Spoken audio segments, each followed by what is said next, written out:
Hello, আসসালামু আলাইকুম। ওয়ালাইকুম আসসালাম।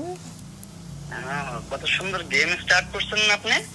আমি কোনো গেম করিনি। আপনি আমার সাথে এতদিন গেম করে আসছেন, এটা আমি আপনি সবার ডিজিটাল সামনে। খবর নিয়ে গেম শুরু করছেন না লেলার সাথে মিলে? আমি কারোর সাথে মিলে কোনো গেম করিনি। আপনি শুনেন, আমার সাথে যা আপনার করছেন এখন এটা থেকে আমি তাহলে সবার সামনে এক্সপোজ আপনি করাটা রেডি হন, আমার রেডি হন। দরকার। আপনি যে আপনি কি আবার কুকর্মগুলো থ্রেট করছেন, দিচ্ছেন?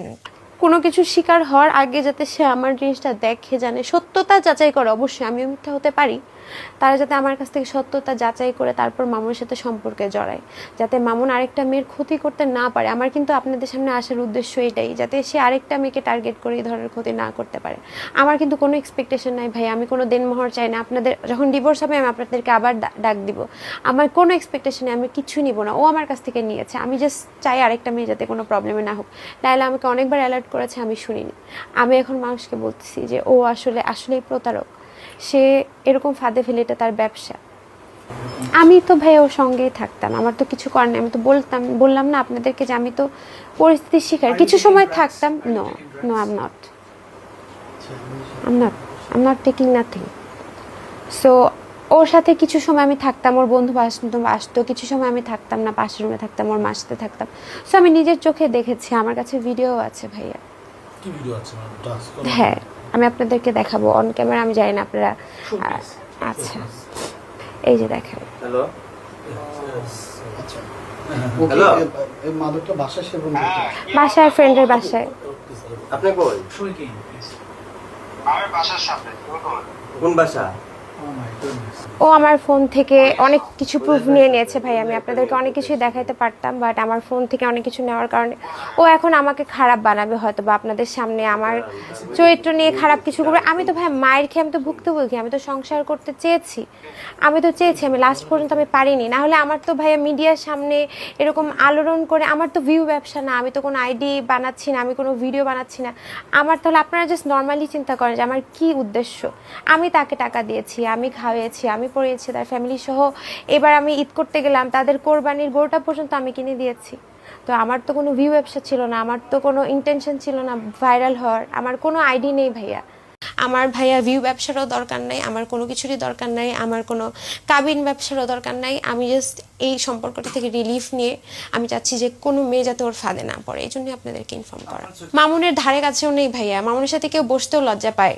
সত্যি কথা, আমি এক জায়গায় বসবো, কফি খাবো, আমার ফ্রেন্ডরা লজ্জা পায় যে এই ছেলে কেন আসছে, এই ছেলে তো ভালো করে একটা বিহেভিয়ারে করতে পারে না। মানুষের, আপনি টাকা পয়সার বাদ দেন, মানুষের ব্যবহারটাই তো মেন, ওর তো সেটাই নাই। ভাইয়া আমি যেহেতু আমার আগেও বিয়ে হয়েছিল, আমি ব্রোকেন ছিলাম, আপনাদেরকে আমি বারবারই বলছি যে আমি ব্রোকেন ছিলাম। ওই সময় আমি অনেক ডিপ্রেস ছিলাম।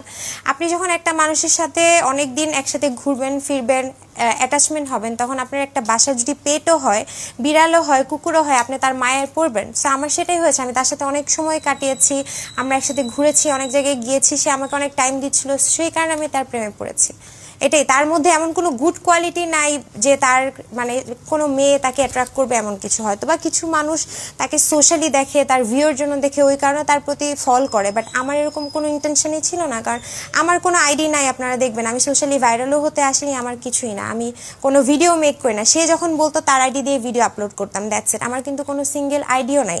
আমার হচ্ছে যখন আমার আইডিগুলা, আমার বিয়ের খবর সবাই জানে, আমার আইডিগুলা তখন হচ্ছে হ্যাক হয় বা হচ্ছে ধরেন মামুন ডিজেবল হয়ে যায়। সো আমার কিন্তু পার্সোনাল কোনো আইডি নাই এখন পর্যন্ত। আমি কোনো টিকটক বা কোনো সোশ্যাল মিডিয়ার ফেসবুক পেজ কিছুই আমার নেই ভাইয়া। আমি 1 বছর যাবত ওর সাথে সম্পর্কে, ধরেন ও গাড়ি কিনলো, ওকে আমি 15 লাখ টাকা অ্যাড করে ওর নতুন বিএমডাব্লিউটা কিনে দিলাম।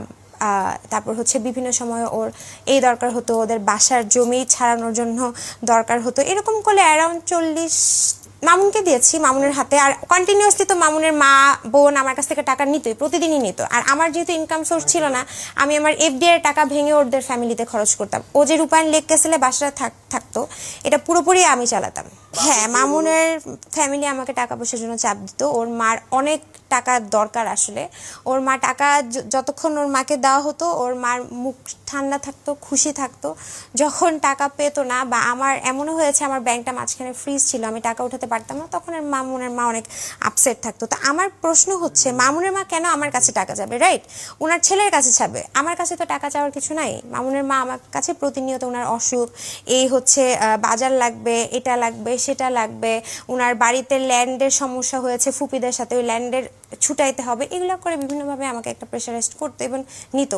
ভাই ওর আশেপাশে দেওয়া থাকতো পাওয়ার ব্যাংক, ল্যাম্প, মানে আশেপাশে ওর যা ভালো কিছু থাকতো ওইটা দিয়ে আমাকে করতো। ইভেন ও নেশা করতো, তো নিজের গায়েও ভাইয়া অনেক কোথা থেকে এত শক্তি আসতো আমি জানি না। আমি ওকে যখন মানুষ ডিফেন্স করতে আসতো ভাইয়া, ও এরকম সিন ক্রিয়েট করতো, ও আমাকে তারপর যখন আমি কিছু টুকটাক ভিডিও বা ছবি তুলে রেখেছি, ও কি করতো এটার জন্য নিজেই কিছু ভিডিও করে রাখতো, যাতে ও পরবর্তীতে আপনাদের সামনে এগুলো বলতে পারে না ও আমাকে মেরেছে। ট্রাস্ট মি, আপনারা দেখবেন হয়তো ওর সাথে কথা বললে। আমি কি ওর সাথে পারবো? আমি ওর বাসায় থাকতাম,